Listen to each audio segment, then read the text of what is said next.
Lovebird পাখি ডিম পারলে অ্যাকচুয়ালি করণীয় কি? আপনি কিভাবে লাভবার্ড পাখির ডিমগুলোর যত্ন নেবেন, কি খাওয়াবেন, কি খাওয়ালে আপনার ওই লাভবার্ডের কাছ থেকে আপনি প্রপার বাচ্চা পেতে পারেন। এরকম অসংখ্য ভাবনা আমাদের মধ্যে ঘুরপাক খায়। পরিশেষে জানা যায় যে লাভবার্ড পাখি ডিম পেড়েছে, তার কাছ থেকে আমি আসলে বাচ্চাই পেলাম না। দিন শেষে আমার সমস্ত যে খাটনি আমি খাটলাম তার পিছনে, সেটা শূন্য। তো কিভাবে আমরা লাভবার্ড পাখির ডিমের যত্ন নিব, কিভাবে ওই ডিম পারলে সেটা ফার্টাইল হবে এবং ফার্টাইল ডিম থেকে বাচ্চা পাওয়ার সহজ সরল সমাধান আজকে আপনাদের মাঝে আলোচনা করব। আমি আপনাদেরকে 3 থেকে 4টি উপায় বলে দেব, যেগুলো থেকে আপনি অবশ্যই আপনার লাভবার্ডের কাছ থেকে আপনি প্রপারভাবে বাচ্চা পাবেন। তবে দেরি না করে শুরু করার আগে এখনও যে সমস্ত বন্ধুরা আমার এই চ্যানেলটিকে সাবস্ক্রাইব করেননি, তারা অবশ্যই আমার চ্যানেলটিকে সাবস্ক্রাইব করবেন, পাশে থাকবেন। যদি ভিডিওটি ভালো লাগে তাহলে অবশ্যই লাইক করবেন, কমেন্ট করবেন এবং আপনার বন্ধুদের মাঝে শেয়ার করবেন। লাভবার্ড পাখি আনার পরে অসংখ্য লাভবার্ড প্রেমী যারা আছেন তারা মনে করেন আজকে লাভবার্ড পাখি নিয়ে আসলাম, কালকে হয়তো ডিম পারবে। তারপর থেকে প্রতিনিয়ত দিনের ভিতরে 2 থেকে 3 বার সে হাঁড়িতে উকিঝুঁকি মারার চেষ্টা করে। এবং লাভবার্ড পাখি আসলে কত দিনে ডিম পাড়ে এবং তার বয়স কত, এগুলা বিবেচনা না করে নিয়ে আসে। তো তবে বিশেষ করে যে সমস্ত বন্ধুরা নতুন, যারা আসলে কোনো কিছু বুঝেন না, তাদের জন্য বলি, লাভবার্ড পাখি অবশ্যই নরমাদি হতে হবে এবং সেটাকে চিনতে হবে। এবং নরমাদির বয়স ন্যূনতম 8 মাস হয় লাগবে। যদিও লাভবার্ডের বয়স 1 বছর হলে তার কাছ থেকে ডিম বাচ্চা নেওয়া অনেক বেশি সহজ এবং তারা অনেক বেশি লাস্টিং করে এবং বছরে না হলেও 4 থেকে 5 বার তারা ডিম বাচ্চা করতে পারে এবং তাদের ডিম পাড়ার রেশিও ভালো এবং তাদের বাচ্চা তোলার ক্ষমতাও অনেক বেশি হয়ে থাকে। যদিও অনেকেই প্রথমত ডিম থেকে বাচ্চা তোলার যে অভিজ্ঞতা থাকে না লাভবার্ডের, এবং পরবর্তীতে সেই বাচ্চাগুলা উঠলেও মারা যায়, এটা আসলে না জানার কারণে দ্বিতীয়বার যখন ডিম পারবে তখন তার কাছ থেকে আপনি প্রপারভাবে বাচ্চা পেতে পারেন বা পাবেন। তো প্রাথমিকভাবে কিন্তু এটা আমাদেরকে নলেজে রাখতে হবে। তো ধরে নেন আপনি সমস্ত কিছু রিকোয়ারমেন্ট অনুযায়ী কমপ্লিট করলেন, তাহলে ডিম পাড়ার পরে আমার করণীয়টা কী হতে পারে? প্রথমত, লাভবার্ড পাখির যে বাবা মা, তাকে পর্যাপ্ত পরিমাণে আপনি খাবার দিতে থাকবেন।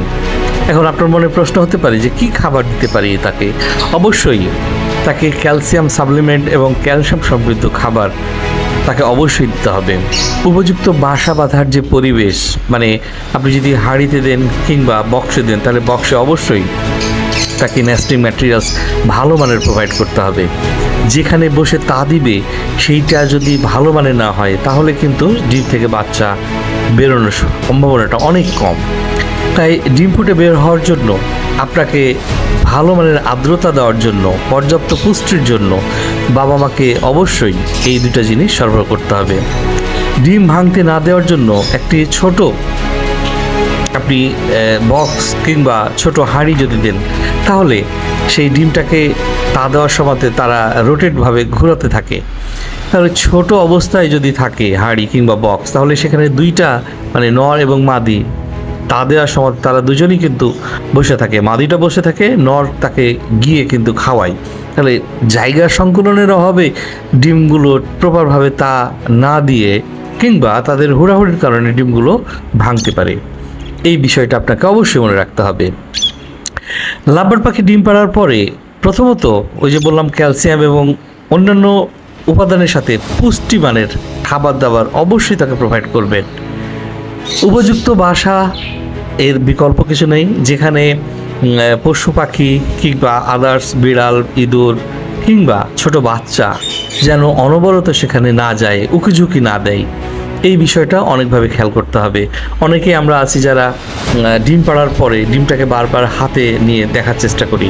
এইটা একেবারেই না করতে হবে, কারণ আপনার হাতে বিভিন্ন ধরনের জীবাণু থাকতে পারে। আপনি যখন ডিমটাকে হাতে নেবেন তাহলে আপনার জীবাণু কিন্তু এই ডিমের মধ্যে চলে গেল, তাহলে এই ডিম থেকে মানে বাচ্চা পাওয়ার সম্ভাবনাটা একেবারে কম। ফার্টিলিটিটা যদিও থাকে তবুও সেটা জীবাণু ঢুকে যাওয়ার কারণে সেখান থেকে ডিমের থেকে বাচ্চা আপনি পাবেন না। আবার প্রপার যদি আর্দ্রতা না পাই, ডিমের যে চারিদিকের ম্যাটেরিয়ালসগুলো যদি ঠিকঠাক না থাকে, তার মানে আর্দ্রতা তো থাকতে হবে, তাই না?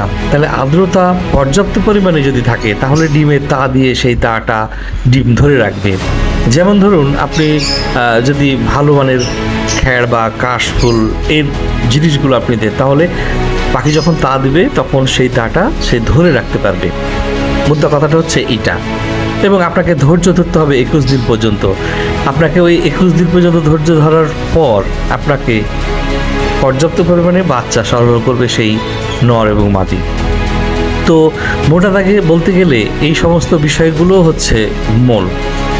আর এই সমস্ত তথ্য যদি আপনার মনে হয় যে আপনার কাছে খুব গুরুত্বপূর্ণ, তাহলে অবশ্যই আমার চ্যানেলটিকে সাবস্ক্রাইব করবেন এবং অতিরিক্ত ওষুধ খাওয়া থেকে বিরত থাকবেন, অতিরিক্ত অ্যান্টিবায়োটিক খাওয়া থেকে বিরত থাকবেন। এটা পাখির ডিম পাড়াতে বা পাখির প্রজননে অনেক বেশি ব্যাহত করে।